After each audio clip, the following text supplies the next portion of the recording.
Alba Amorós @Alba Amorós. Seguir corresponsal en Johannesburgo 2311201171001 actualizado 2411201171750 G. El expresidente Robert Mugabe dijo una vez que solo la muerte le apartaría de la presidencia. Se equivocaba.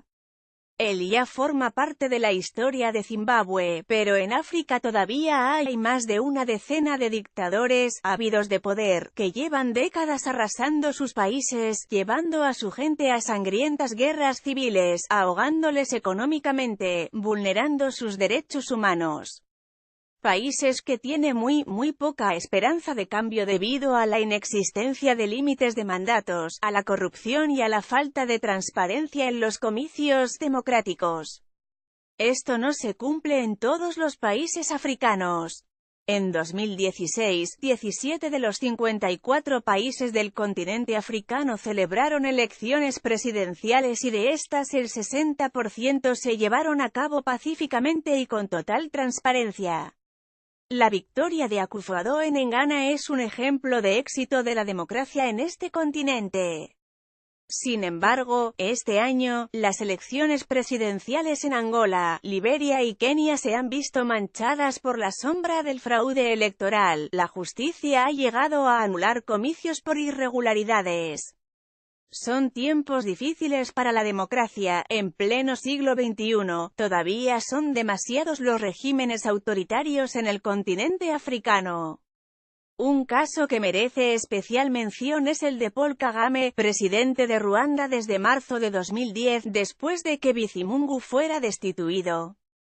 Se le conoce por su papel durante la campaña que le puso fin al genocidio del país en 1994 y por su intervención en la Segunda Guerra del Congo.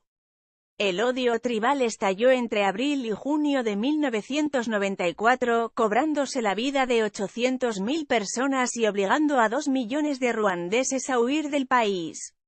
Las irregularidades en los comicios y acoso a la oposición le preceden. En 2003 Kagame arrasó en las primeras elecciones democráticas disputadas desde que su gobierno tomara el poder 1994. 7 años después fue reelegido en condiciones similares.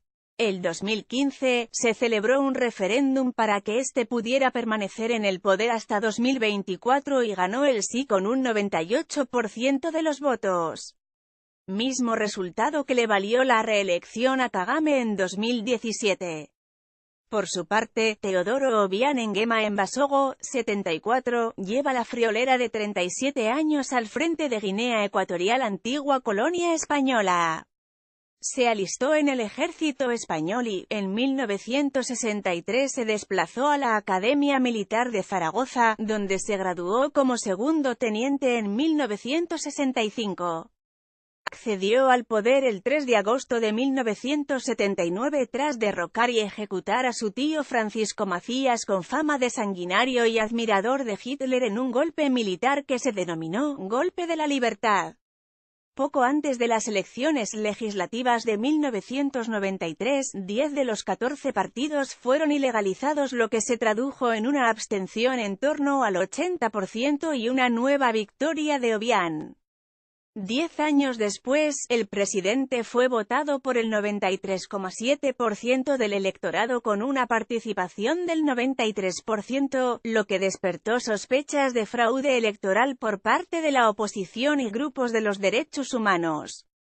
Según organizaciones internacionales de derechos humanos como Amnistía Internacional y Human Rights Watch, el gobierno de Obiang es uno de los más represores del mundo por sus reiteradas violaciones los derechos humanos y la represión contra opositores políticos, que le han valido la solicitud de detención por genocidio en numerosas ocasiones. Otro de los veteranos de la política africana es Omar H. al-Bashir, presidente de Sudán Norte desde el 30 de junio de 1989. El líder, que proviene de un entorno rural y de clase trabajadora, luchó contra la rebelión en el sur del país. En junio de 1989, organizó un golpe de Estado contra el gobierno de la coalición electo de Sadiq al-Mahdi. Ha sido acusado de genocidio, crímenes contra la humanidad y crímenes de guerra por la Corte Penal Internacional. Sin embargo, nunca se le procesó ya que la justicia local, la Liga Árabe, Rusia y China se mostraron contrarias al procesamiento del presidente sudanés. Al-Bashir respondió a su intento de procesamiento internacional con la expulsión de 13 ONGs cuya consecuencia fue la desatención de más de 1 millón de refugiados. A día de hoy, sigue sin saldar cuentas con la justicia por estos crímenes que se le atribuyen.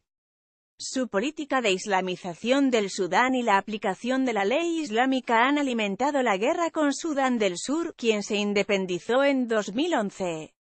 Una de las naciones más empobrecidas del continente africano desde los años 90 es el Chad.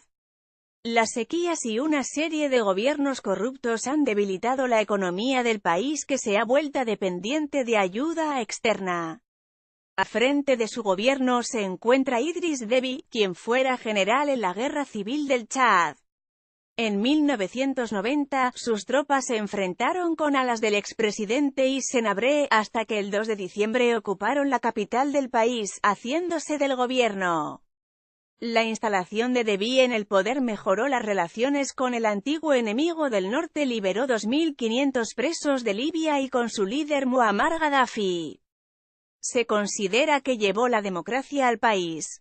Al asumir el cargo, prometió instaurar un gobierno democrático, y los partidos políticos fueron reconocidos en 1991.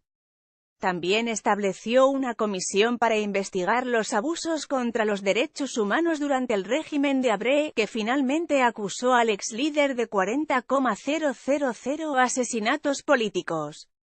Superó 3 intentos de golpes de Estado entre 1991 y 1992. Tras una serie de reformas políticas que condujeron a la elección libre de 1996 en la Deby salió reelegido como presidente por un período de 5 años, algo que repetiría en 2001. Según Amnistía Internacional, hay un creciente abuso de leyes represivas contra sus críticos y opositores. A este grupo de longevos presidentes de dudosa reputación, se unen Paul Biya, que con 83 años lleva 34 años ejerciendo como máximo mandatario de Camerún, el presidente de la República del Congo, Denis Sassou Nguesso, de 73 años 38 años no consecutivos en el poder, el líder guerrillero y exministro de Defensa, Yoweri Museveni, que derrocó a un régimen militar en enero de 1986 en Uganda y fue presidente durante 10 años antes de ser elegido en las primeras elecciones presidenciales directas del país 1996.